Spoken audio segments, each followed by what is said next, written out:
Welcome back to Ask Dr. Mia.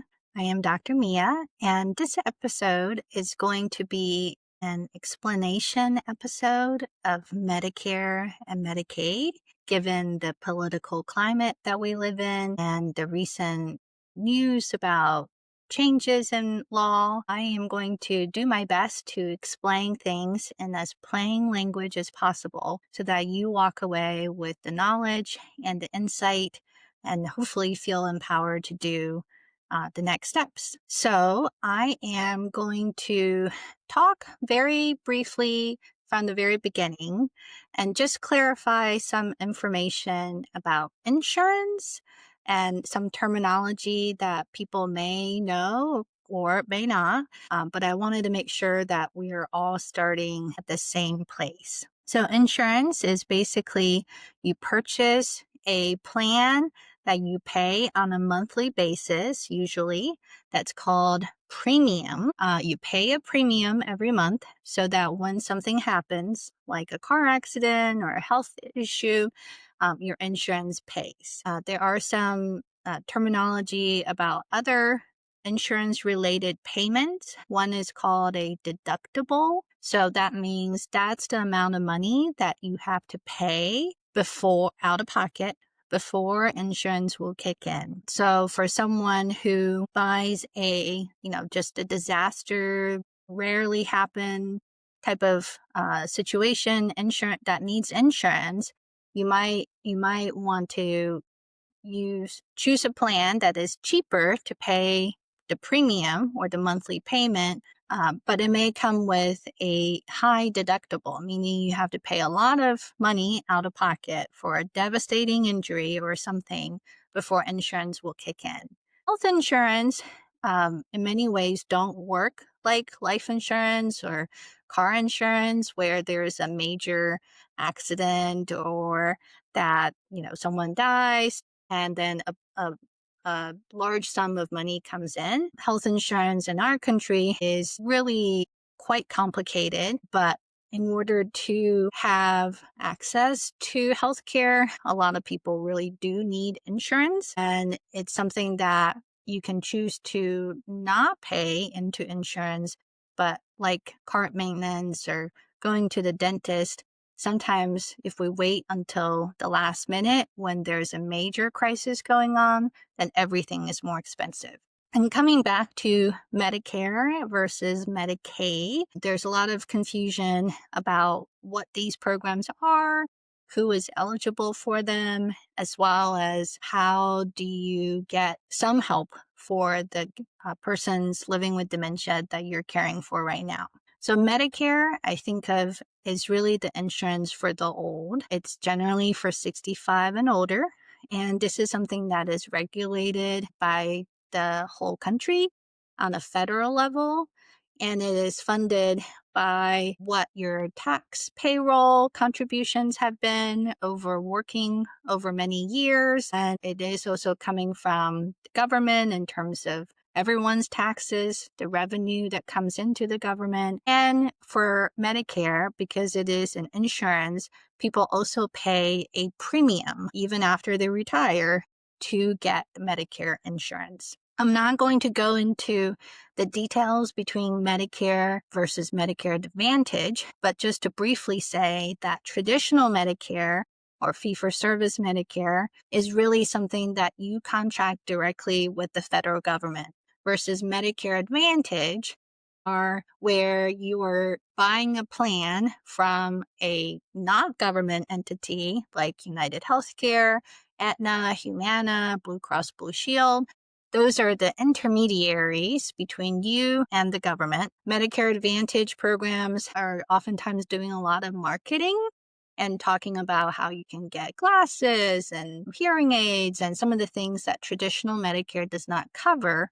However, Medicare Advantage plans also restrict who you can go see for your health insurance, for your health care, as well as what type of services are provided. Generally, traditional Medicare gives you the broadest access because everybody in the country pretty much takes Medicare if they're a healthcare professional, unless it's a concierge practice or some sort of pay out of pocket practice, which are also getting more common. So again, our taxes pay into Medicare, and this relates to some of the bill's changes that I'm going to talk about later on, because if you have worked at least 10 years or so, generally people are eligible for Medicare as long as you're a legal immigrant, asylum seekers, refugees. Those are legal immigrants who oftentimes may have worked for a long time in the United States and are contributing to their Medicare as well as their Social Security,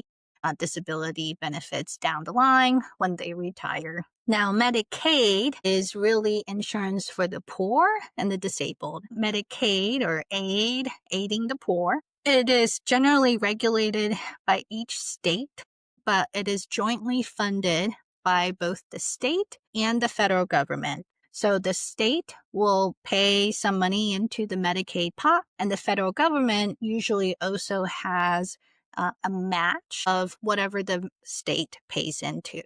This becomes really complicated, and some of you may have heard about Medicaid expansion. If you're in North Carolina, that was just expanded not that long ago. And so some of the expansion basically allows more people to access Medicaid. Generally, at the most strict level of eligibility for Medicaid is that you have to be at 100% of the federal poverty limit, which is only about a little over $1,000 in terms of income. If you're one person, it's a little bit more if you're a family with multiple people. Again, I don't have all that memorized, but you have to be really, really poor to be eligible for Medicaid. And Medicaid expansion basically raises that income level to a higher amount, like say 137% of the federal poverty level, so that you could be potentially working at a low paying job and still qualify for Medicaid because you might not earn enough to pay for your food and your housing and healthcare. When the bill that was recently introduced, there's a lot of talk about basically cutting back how much the federal government is going to contribute to Medicaid, and that has to do with the match. If you think about having two different pockets of money coming into a Medicaid pot, say within the state of North Carolina, you have the state money and the federal money. And if there's less federal money coming in, then the overall pot is still going to be fewer. So people can actually also be dually eligible for Medicare and Medicaid. So you can be poor, but not old. You can be old, but not poor. You can be disabled and old and poor, or you can be disabled and young and likely poor, because if you're disabled, you're not generating an income. So the dually eligible are a population of people who have both eligibility for Medicare and Medicaid. And that is important to understand because any cuts to Medicaid will also affect people on Medicare because of these dually eligible. And in some Medicaid expansion states, the Medicaid expansion, the increase in benefits actually help some people pay that monthly premium to buy their Medicare coverage. So I think that is as simple as I can hopefully explain about Medicare and Medicaid. One other thing that you may hear about is Medicare Part A, B, C, and D. What does that mean? Medicare Part A is for your hospital-based services. Medicare Part B is for your outpatient or clinic-based services. Most non-hospital services are automatically categorized as Part B. I'm going to skip C for a second. Part D is for drug coverage, and Part C is really Medicare Advantage. So the C basically usually wraps around, gives you inpatient coverage, outpatient coverage, and may or may not include drug coverage, all lumped into one Medicare Advantage program. And sometimes that's more convenient for people to remember to just pay one thing rather than having to pay three different components of your Medicare Part A, B, and D coverage separately. Now, there are some common misconceptions when it comes to dementia care about what Medicare and Medicaid pay for. So one of the biggest misconceptions that I hear is people thinking that Medicare will pay for someone to remain at home, but bringing in help into the home. So unfortunately, Medicare, so insurance for the old, does not cover that. Medicare in general does not cover anything that does not require a skilled person to do. Now, I would say taking care of a loved one with dementia is very skillful, but I think Medicare means skill in the term of a license. So Medicare will pay for a home health nurse. They will pay for physical therapy, speech therapy, occupational therapy, rehab. They, of course, pay for hospice, probably not palliative care. That's under another branch. And that but Medicare will not pay for someone to come to the home for 4 hours at a time, 3 times a week, to help your loved one with dementia get out of bed, make them some breakfast, give them their medicines, take them to the grocery store. Medicare will not cover that.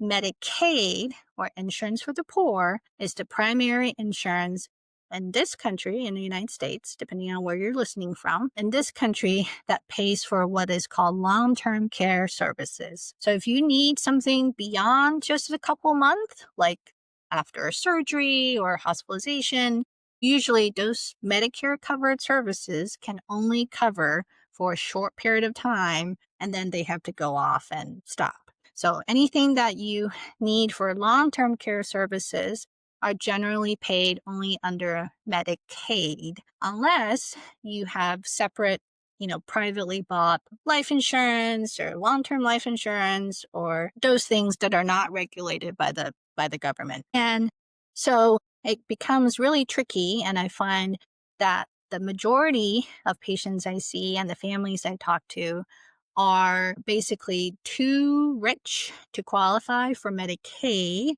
but too poor to pay for out-of-pocket care to bring someone into the house. At the time of this recording, which is in August of 2025, the average payment for an hour of a home aide to come in to the home is probably anywhere between $25 to $30 an hour.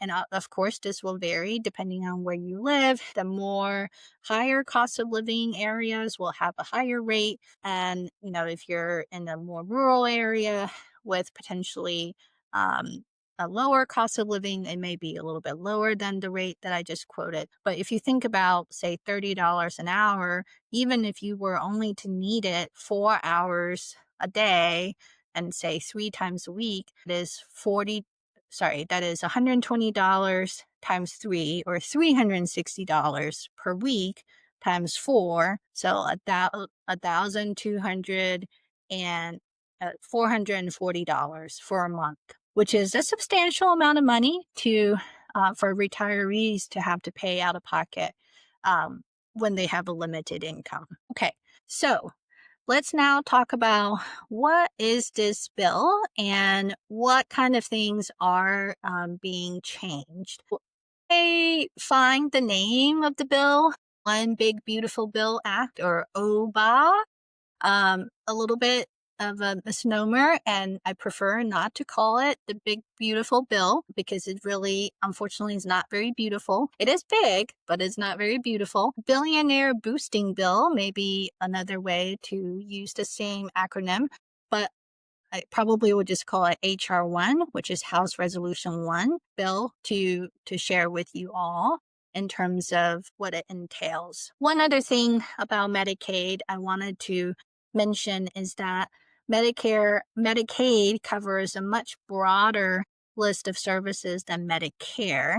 So Medicaid will cover for nursing home care. They'll cover that home or community-based services like a home aide coming into the home to help someone with dementia. Medicaid will also cover non-emergent medical transportation. So, going to the doctor's office may be challenging for people with disability, and oftentimes Medicaid will cover for that. And then it can also cover some financial assistance for those who are duly eligible for Medicaid and Medicare to help the poor afford the premiums for insurance of the old, which is Medicare. So this is the HR 1 bill is really the largest cut to Medicaid in history. The Congressional Budget Office really estimate close to 1 trillion. I can't even fully understand that number, but 1 trillion. And it is likely going to kick 15 million people off of insurance, whether it's Medicaid or Medicare, because like I said, those two are related. It is also going to make people have a harder time applying and getting Medicaid. And it also eliminates eligibility for a lot of the tax credits that many immigrants are currently now able to get. So, with Obama, there was the Affordable Care Act, so people could actually get subsidies or reduced price to purchase insurance on the marketplace. And those are usually tax credits. And a lot of immigrants, even if you don't have a green card, may be eligible for that.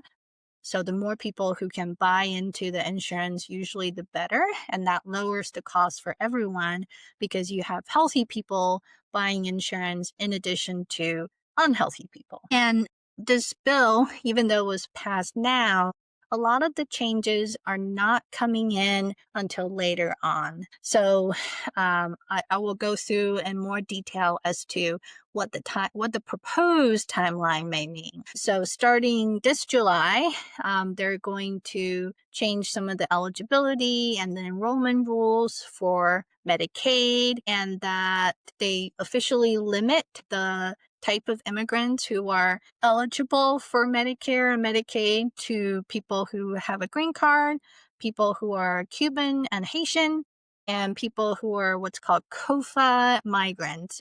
And these are two very small countries in the Pacific, basically islands. So all of the other groups, if you don't have a green card, if you're not from Cuba or Haiti or these two islands in the middle of the Pacific, you're not eligible for Medicare and Medicaid. It is, I think, particularly unfair because remember, Medicare was the revenue for Medicare is partly from people's working. So people have paid at least over 10 years of work history to get Medicare. So now even people who have paid into it from working are not eligible for Medicare.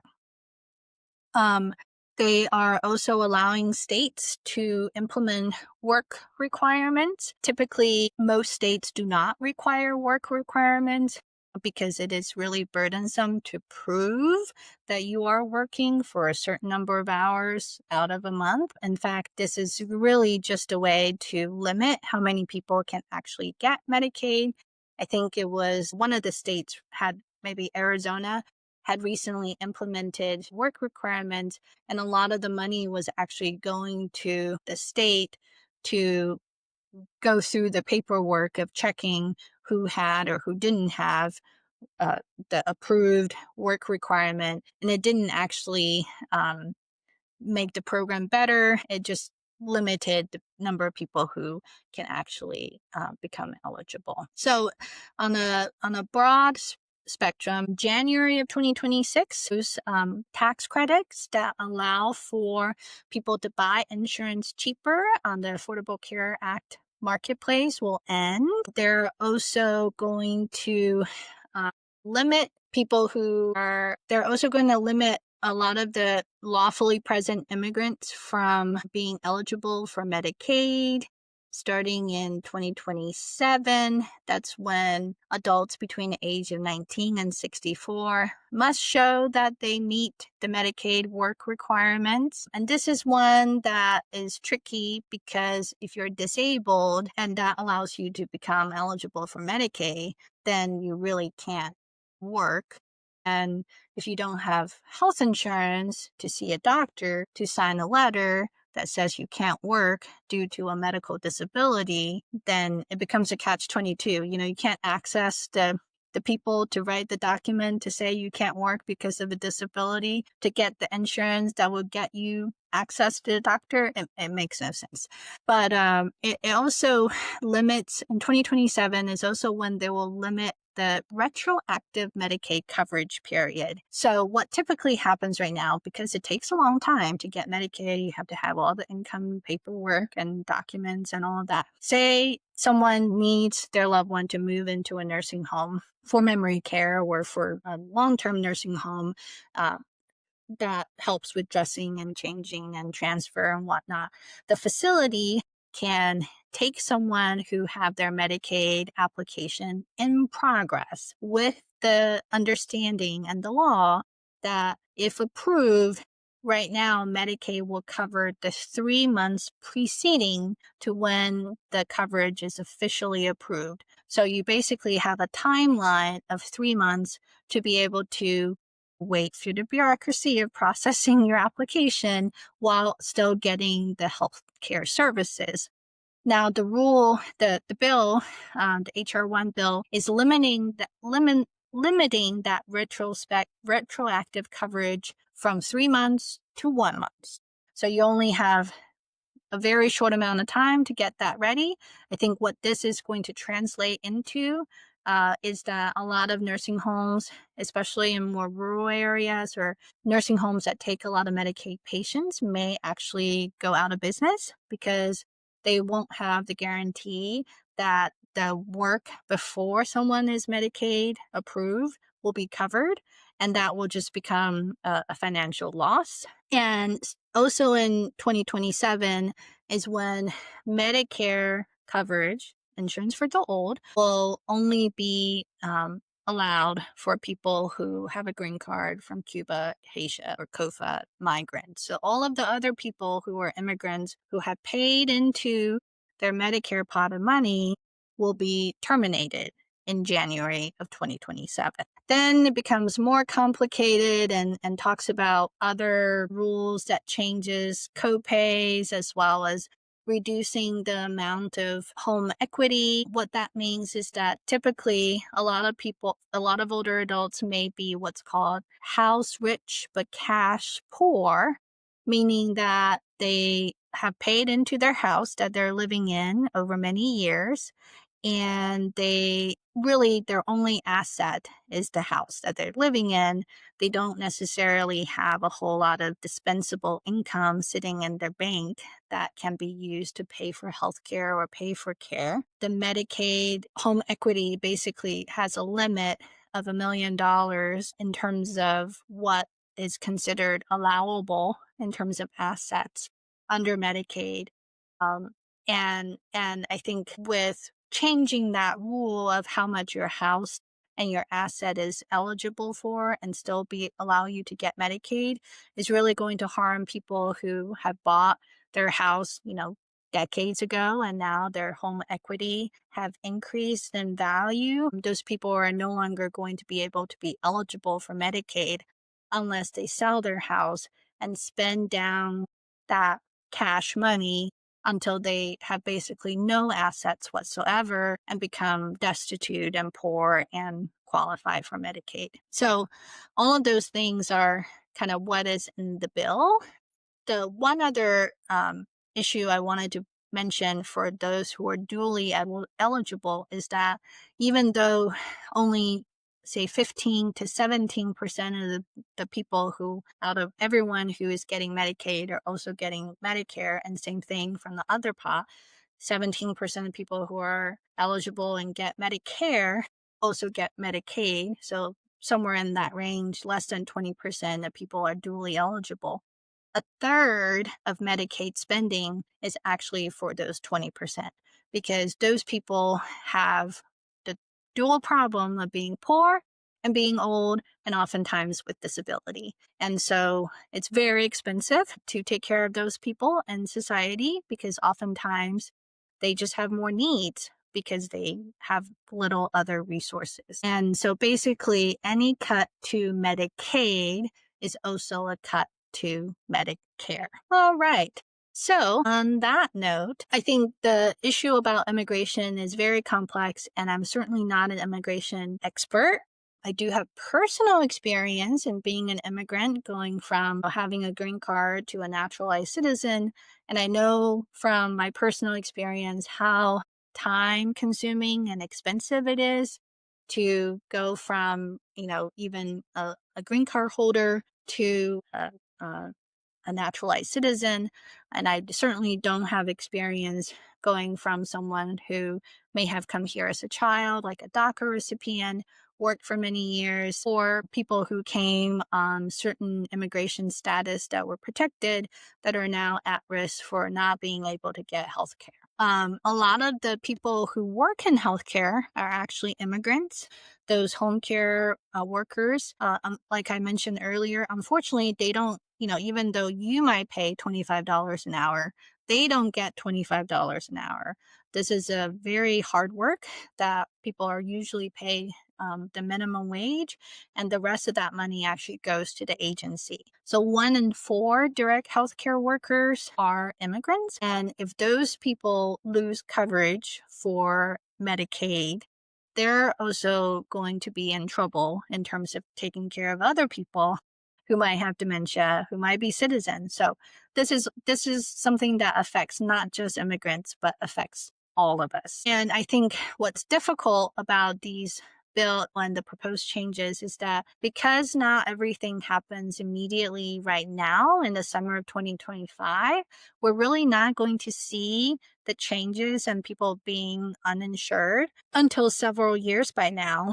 And unfortunately, we just don't have a great memory as a country to remember even what happened 6 months ago, much less something that happened 3 years ago, as to who put these rules in place and who made these decisions back then. One thing that I would say, besides listening to this podcast, which if you have been listening, have already gotten to this point, is that now is really the time to share your experience, share your story with your Congress people. And if you don't know who represents you in Congress, there's the 5Call app, as well as I'll also share in the show notes the directory for congressional representatives that you can call and let them know how this will personally impact you, whether it's you personally or someone that you are caring for. One final thing that is limited in this law, which really makes no sense to me, but there has been recent proposal to have a minimum nursing home staffing rule where, for nursing aides, the people who are quote unquote not skilled. I hate that terminology, but not skilled. So they don't necessarily have a license like a nurse or a therapist, but are the people who really make a big difference in the quality of life of people living in memory care or assisted living. These are the people who are getting people out of bed and changing them and bathing them and dressing them and moving them and or provide them with activities. There really should be a minimum nursing home staffing rule, because we know you can't take care of 20 people who all need their diapers changed at the same time. It's the same with childcare. There should be rules as to what is safe, because otherwise people will be harmed, and the people who are stuck in those situations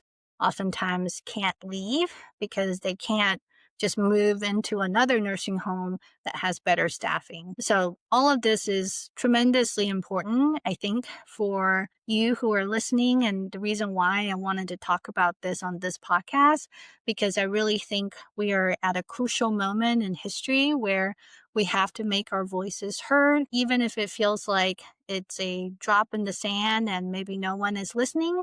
But I do think that with everyone pitching in and joining in the voice to oppose Medicaid cuts, again, not all of these things have really been enacted yet. So there is still time to change the rules or change the law that has been approved. This is the time to really call your representatives and tell them how much this will harm you. And thank you so much for listening, and I will talk to you next time.